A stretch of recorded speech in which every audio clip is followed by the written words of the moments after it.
તમને કદાચ ખબર નહીં હોય, ઉત્તર રામચરિત્રની અંદર એક બહુ ઇન્ટરેસ્ટિંગ પ્રસંગ આવે છે. જે વખતે રામચંદ્રજી અયોધ્યાના રાજ્યપદ ઉપર આસીન થયા અને સભામાં બિરાજી રહ્યા હતા, એવામાં અચાનક એક કૂતરો માથા ઉપર એને ઘાવ થયો હતો અને રડતો રડતો રામચંદ્રજીના દરબારમાં આવ્યો. રામચંદ્રજીએ પૂછ્યું કે ભાઈ તને શું સમસ્યા થઈ ગઈ, કેમ આટલો દુઃખી છે, કોણે તને પરેશાન કર્યો? તો કૂતરાએ જવાબ આપ્યો કે એક સંન્યાસી, હું નિરપરાધ ત્યાંથી જઈ રહ્યો હતો, પણ એણે મને દંડો માર્યો માથા ઉપર અને મને ઘાયલ કર્યો. તો મારી વિનંતી છે કે આપ એને શિક્ષા કરો. લક્ષ્મણજીને આદેશ કર્યો, જાઓ આપ એ દંડીને પકડીને લાવો. લક્ષ્મણજીને લાવ્યા શોધીને. હવે એ વિષયની ચર્ચા થઈ કે મનુષ્ય પ્રતિ મનુષ્યનો જે અપરાધ છે એની તો દંડ વ્યવસ્થા સામાન્યતયા હોય, પણ મનુષ્ય દ્વારા પશુ ઉપર કોઈ જાતનો અત્યાચાર થતો હોય તો એની દંડ વ્યવસ્થા થોડી જટિલ થઈ જાય. કેમ કે પશુ છે એ ઓલમોસ્ટ એક સંપત્તિના રૂપમાં કે નિર્જીવ પદાર્થની વત જ આપણે ત્યાં ટ્રીટ થતો હોય છે. આપણે પણ કોઈ ઘરની અંદર ગાય કે ભેંસ કે પશુ એને આપણે એને ડફડા મારીએ તો કે એના માટે કોઈ કાનૂન નથી આજે કે એને જેલ થઈ જાય.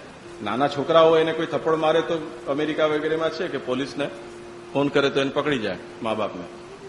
તો રામચંદ્રજી હવે એ નિર્ણય કૂતરા ઉપર જ છોડવાનું નક્કી કર્યું કે તું જ બતાવો કે આને શું દંડ આપવો જોઈએ. કૂતરાએ બહુ સાંભળજો, બહુ ઇન્ટરેસ્ટિંગ વાત કહી છે. એને કોઈ મંદિરનો મહંત બનાવી દો. ધ્યાનથી વાંચજો, આ કથા આજની નથી, ઉત્તર રામચરિત્રની છે. એને મંદિરનો મહંત બનાવી દો. આખી સભા એકદમ સ્તબ્ધ થઈ ગઈ. આ શું બોલી રહ્યો છે? કે આ સજા છે કે એને પ્રમોશન મળી રહ્યું છે? પછી એને કહ્યું કે તું આ સજા આપી રહ્યો છે તો આનું રહસ્ય ખોલ.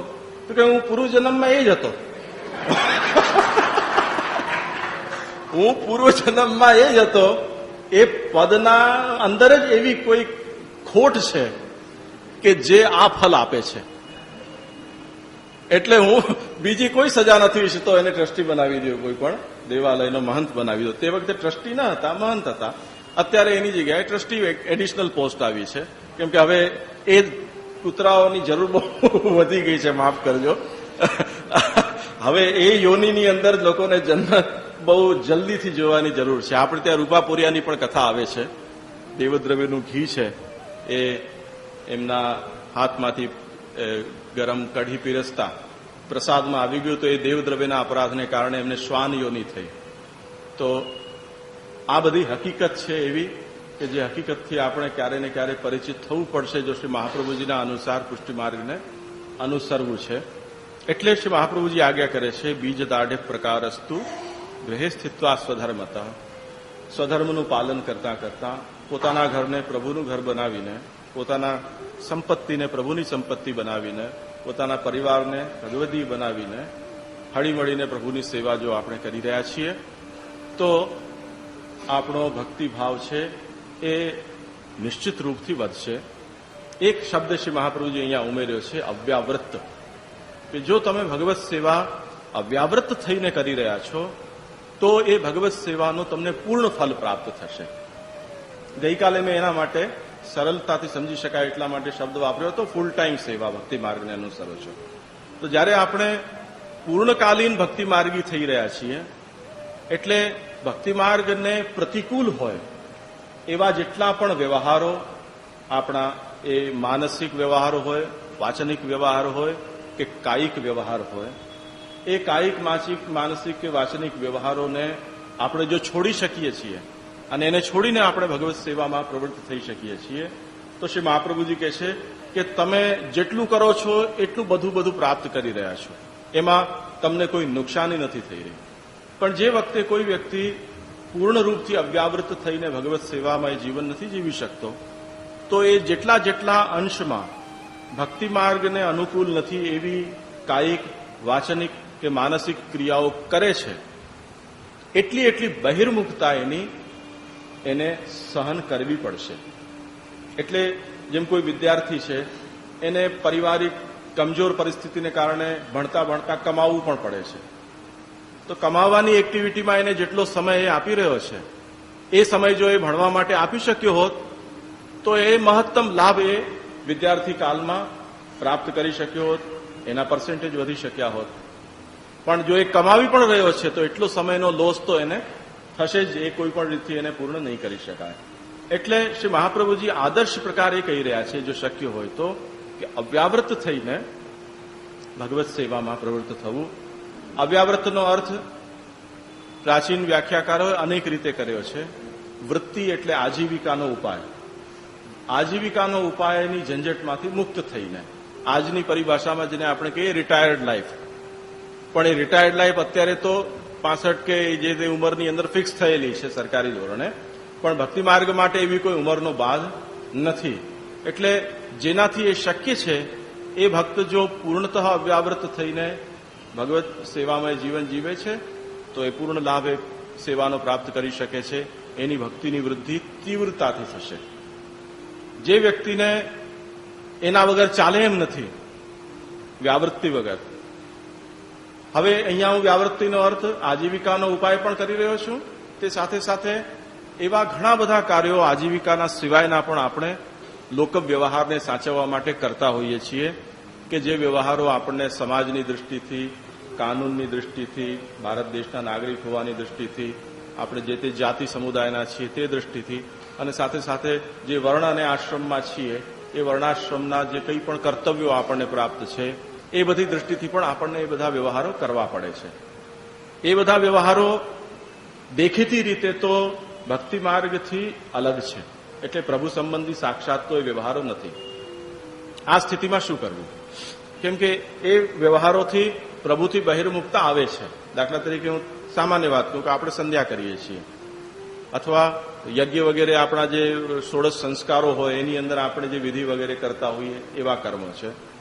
પરિવારની અંદર પણ આપણે એ પરિવારજનોની સારવાર કરવી, એમનું ભરણ પોષણ કરવું, આસપડોશની અંદર રહેતા હોય તો એ લોકો સાથેના પણ પડોશી ધર્મ છે એને નિભાવવું, જાતિ સમુદાયમાં રહેતા હોઈએ તો એમની પણ આવશ્યકતાઓ, એમની અપેક્ષાઓના અનુરૂપ આપણે વ્યવહાર સાચવવો. આ બધું આપણને કરવું પડે છે, જે ભક્તિ માર્ગથી અલગ આખી પ્રણાલી છે. એ પ્રભુ તરફ નથી, એ લોક તરફ જતી વાત છે, અથવા વેદ તરફ જતી વાત છે. તો દિશાઓ ભિન્ન થઈ ગઈ. બહિર્મુખતા તો આવશે જ એનાથી. એ વસ્તુને આપણે કઈ રીતે ભગવત સન્મુખ બનાવી શકીએ, અથવા ભગવત ભક્તિ માર્ગના અંદર કોઈ પણ રીતથી અવિરોધી બનાવી શકીએ, આનો ઉપાય શ્રી મહાપ્રભુજીએ સિદ્ધાંત રહસ્ય ગ્રંથમાં અને સાધન પ્રકરણમાં શ્રી મહાપ્રભુજીએ બતાવ્યો છે. સિદ્ધાંત રહસ્યમાં શ્રી મહાપ્રભુજી એ વાત સમજાવે છે કે યદ્યપિ ભગવત સેવા જે છે એ અંતરંગ ધર્મ છે, પરંતુ આપણા જેટલા પણ લૌકિક અને શાસ્ત્રીય વ્યવહારો છે એને આપણે ભગવત સેવામાં તો નહીં લાવી શકીએ, પરંતુ ભાવનાત્મક દ્રષ્ટિથી આપણે આપણી ભક્તિમાર્ગી ભાવનાને સર્કલને એટલું વાઇડર કરી દઈએ કે લૌકિક અને શાસ્ત્રીય વ્યવહારો એ સર્કલની અંદર આવી જાય. એ તો આપણે ચોક્કસ કરી શકીએ છીએ.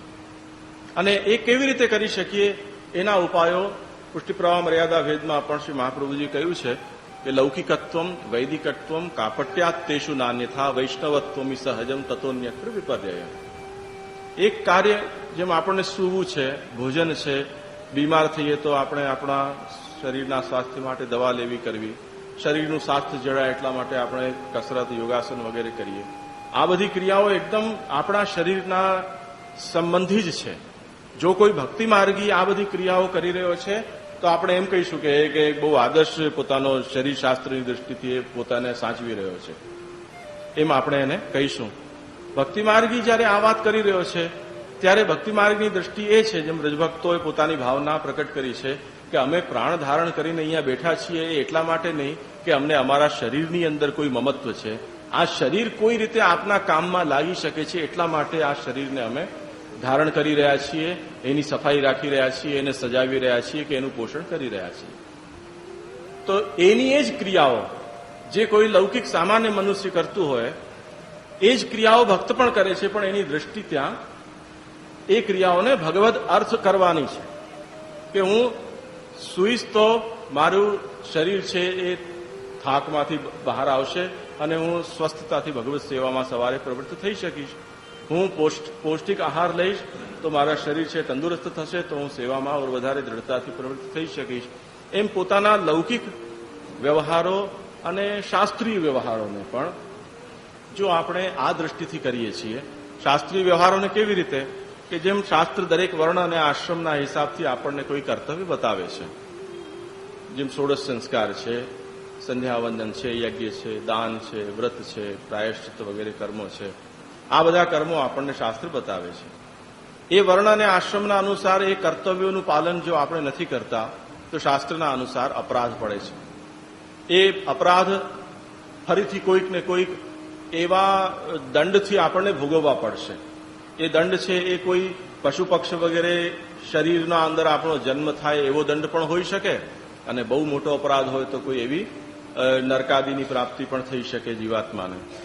તો ફરીથી ભક્તિ માર્ગમાં પ્રતિબંધ આવી જશે. કેમ કે મનુષ્ય દેહ છે તો હજી આપણને એ અનુસંધાન છે. મનુષ્ય દેહ છે તો આપણે સેવા સ્મરણ કરી શકી રહ્યા છીએ. પશુ આદિ દેહમાં તો એ અનુસંધાન પણ કદાચ હે કે ન હોય, અને હોય તો પણ કંઈ કરી શકવાની પણ શક્યતા ન રહી જાય. એટલે પ્રતિબંધો ભગવત સેવામાં શાસ્ત્રીય કર્મો નહીં કરવાને કારણે જે અંતરાય આવી શકે ભક્તિ માર્ગમાં, એ અંતરાયને દૂર કરવાની દૃષ્ટિથી ભગવદ આજ્ઞાના પાલનની ભાવનાથી યદિ આપણે શાસ્ત્રીય કર્મ કરી રહ્યા છીએ તો એ કર્મ પણ ભક્તિ માર્ગનું અંગ બની ગયું, ભક્તિ માર્ગના દાયરામાં એ આવી જઈ રહ્યું છે. એટલે એનો ત્યાગ નહીં કરીને એને ભક્તિ માર્ગના અંગના રૂપમાં કરતા રહેવું જોઈએ. આ રીતે શ્રી મહાપ્રભુજીએ જે સ્વધર્મ પાલનની વાત કહી છે એનો ઉપાય અન્યત્ર બતાવ્યો છે. કોઈ વ્યક્તિ એવી હોઈ શકે કે જે અવ્યાવૃત નથી રહી શકતી. એટલે અવ્યાવૃતનો તાત્પર્ય અહીંયા આજીવિકાના ઉપાયના રૂપમાં પણ લઈ શકો છો, અને સાથે સાથે લૌકિક વૈદિક જે કર્મો છે, કાર્યો છે, એના અંદર પણ એની વ્યસ્તતાની દ્રષ્ટિથી પણ લઈ શકો છો. જૂના સમયમાં તો શું છે કે મનુષ્યનું જે જીવન પદ્ધતિ હતી એ દિવસ રાતના હિસાબથી બહુ વ્યવસ્થિત વહેંચાયેલી હતી. એટલે રાત સૂવા માટે છે એવું બધું સમજતા હતા અને સૂઈ પણ જતા હતા. પણ હવે એ ભેદ નથી રહ્યો. જ્યારે આ ઇલેક્ટ્રિસિટીની કૃપા થઈ છે તે પછી હવે દિવસ રાતની વ્યાખ્યાઓ બદલાઈ ગઈ છે. તમે લાઇટ કરો એ દિવસ, લાઇટ સ્વિચ ઓફ થાય તો રાત, આવી હવે પદ્ધતિ થઈ ગઈ. એક વખત કોઈક સંગીતનો જલસો થઈ રહ્યો હતો અને વસંત ઋતુના અંદર એ બધા વસંતના જ રાગોનો કાર્યક્રમ હતો. હવે ઋતુ વસંત છે એનો અનુભવ તો કોઈ ઇન્ડોર આવો હોલ હોય એમાં તો ન થઈ શકે, સિવાય કે તમે એના કોઈ ચિત્રાવલીઓ મૂકી દો કે એકાદ બે ફૂલના કુંડાઓ મૂકી દો કે રંગના બે ચાર કટોરાઓ મૂકી દો, એમ એનો આભાસ પેદા કરો તો વાત અલગ છે. બાકી વસંત ઋતુનો અનુભવ તો કોઈ બગીચામાં જ્યાં આંબાના મોર થઈ રહ્યા હોય અને કોયલ ટહુકા કરી રહી હોય અને થોડા થોડા આવી જાતનું ઠંડકનું વાતાવરણ, ત્યારે વસંત ઋતુનો અહેસાસ થાય. હવે કોઈ ગાયક કયા કલાકારને કહેવામાં આવ્યું કોઈ વસંતોત્સવનું આયોજન છે, તો એણે જયારે એ હોલમાં પ્રવેશ કર્યો તો અહીંયા તો મને શીત ઋતુનો જ અનુભવ થઈ રહ્યો છે. એટલે હું તો અહીંયા શીતકાલના રાગો જ ગાઈ શકીશ. વસંત રાગનો અહેસાસ કરવા માટે તો એવું વાતાવરણ પહેલા ઊભું કરો ત્યારે એ મૂળ જામશે. તો આ બધું કન્ડિશન્ડ થઈ ગયું. તમે એ પરિસ્થિતિને પેદા કરી શકો છો મેન્યુઅલી. વિદેશની અંદર પણ વસતા લોકો છે જ્યાં બધું વાતાનુકૂલિત વ્યવહાર હોય, એમાં ઘરમાં બિરાજ્યા પછી એકદમ બોડી ટેમ્પરેચર હોય એ જાતનું મેન્ટેન કરતા હોય. હવે એમાં શીતકાલમાં કેમ તો અંગીઠી ઠાકોરજીને સામે રાખવી અને કેમ તો ગદલ ધરાવવા કે કેવી રીતે સુહાગસો ટરોગાવવી, કેમ કે એક યુનિફોર્મ ટેમ્પરેચર થઈ રહ્યું છે. ન ત્યાં ઠંડી છે, ન ત્યાં વર્ષા છે, ન ત્યાં ઉષ્ણકાલ છે. 12 મહિના 20-22 ડિગ્રી સેલ્સિયસ છે એ મેન્ટેન થઈ રહ્યું છે ઘરમાં ઘૂસતાની સાથે.